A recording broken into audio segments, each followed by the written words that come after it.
Hi guys, welcome back. Today we're going to be looking at ViacomCBS and how this company has dropped more than 60% in 1 week.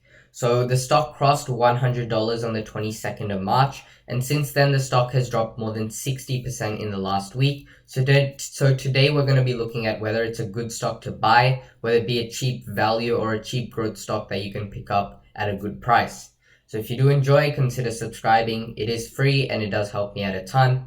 If not, thanks for watching anyway. Onto the video. So about ViacomCBS, it's a massive media giant in the US. It owns the NFL channel, it owns Nickelodeon and Paramount, and it's a massive player in mainstream media in the US, also owns many other smaller subsidiaries.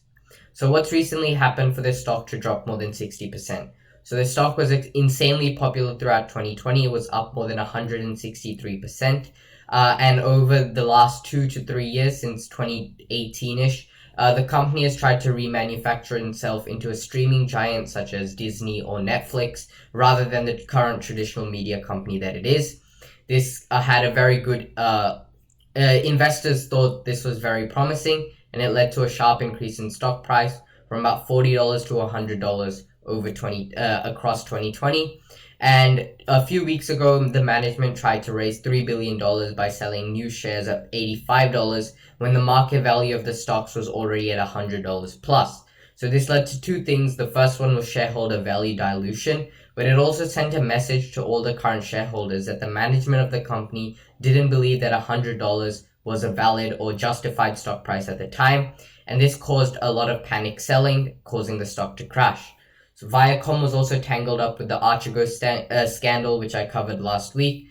This led to a lot of institutional investors, such as Swiss Bank, Credit Suisse, Dutch Bank, Goldman Sachs. They dumped billions of dollars worth of shares, some of them including Viacom, which only fueled the increased drop in price.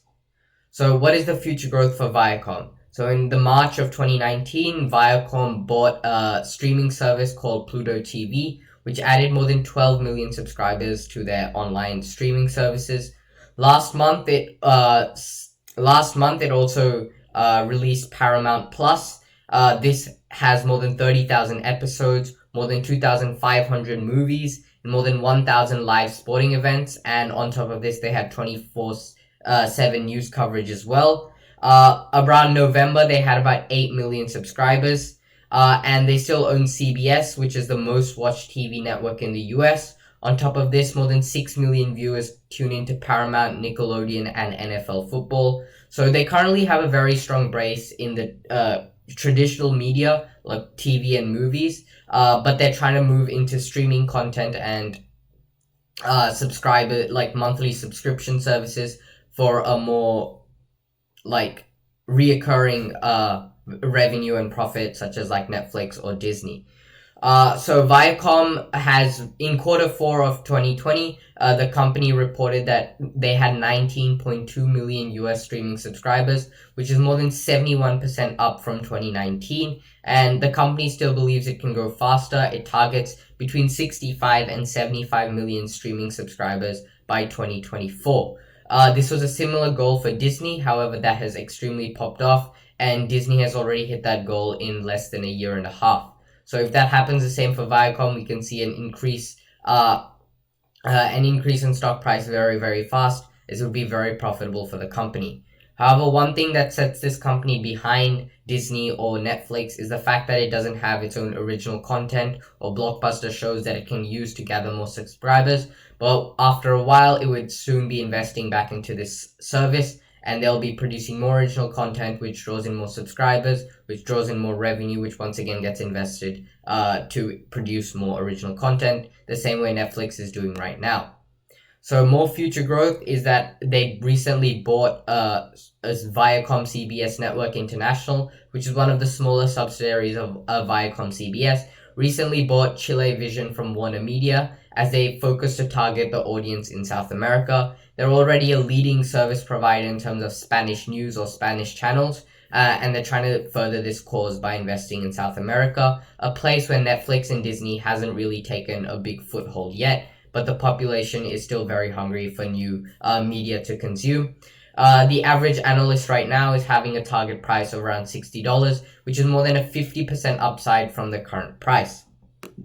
I believe it is also trading at a pretty cheap price. It has a PE ratio of just over 10, which when you compare it to Netflix or Disney, which are its two biggest competitors, you're seeing PE ratios of 97 and 55 respectively, or even the whole US media industry as a whole, we're looking at a PE ratio of close to 23. The book value per share is also more than $20, and it pays a very healthy dividend yield of 2.7%.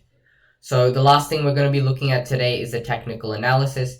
We can see the stock price ran up a lot between December and March, with the stock price going from about $36 all the way to $104 at its peak. However, since then, the stock price has crashed all the way to $40.50. However, if we look at right now, the stock price hasn't fallen into a downtrend yet. It's still climbing higher, and it's still rebounding at the resistance line, the black line we can see right now. So if this line holds, we can see that the company will not crash in the near time. And if its streaming services and that gets up and ready and profitable in the next 2 to 3 years, we can see a good jump in stock price. So just some final words. The company is restructuring itself from a traditional media giant to a more of a streaming service. This caused a 60% drop in price and can be considered an undervalued buy right now, looking at the PE ratio and the dividend yield compared to competitors. It's currently trading at a pretty decent price, which would classify it as a cheap stock. However, it does have a lot of ground to make up and has a lot of competition with massive players such as Netflix and Disney.